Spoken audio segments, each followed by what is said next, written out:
എപ്പോഴും mouth wash ഉപയോഗിക്കുന്ന നിങ്ങളുടെ ഫ്രണ്ട്സിന് ഇതൊന്ന് ഷെയർ ചെയ്യുക.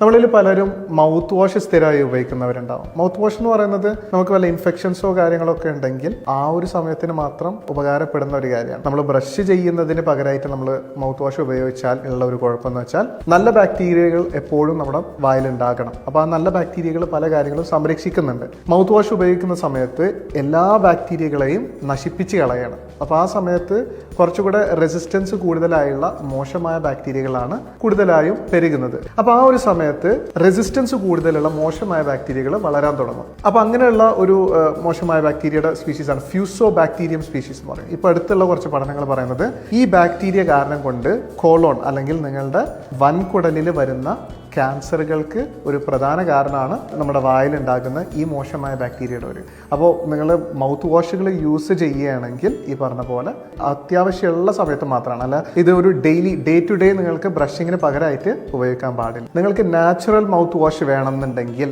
നിങ്ങൾക്ക് വെളിച്ചെണ്ണ വെച്ച് കൊപ്പിളിക്കാവുന്നതാണ്. കാരണം നാച്ചുറൽ ആയിട്ടുള്ള കോമ്പൗണ്ട്സ് തന്നെ ഹൈലി സ്പെസിഫിക് ആണ്. നമുക്ക് മോശമായ ബാക്ടീരിയകളെ മാത്രം നശിപ്പിച്ച് കളയുന്ന കാര്യങ്ങളാണ്. പണ്ട് തൊട്ടേ ചെയ്യുന്ന ഒരു കാര്യമാണ്.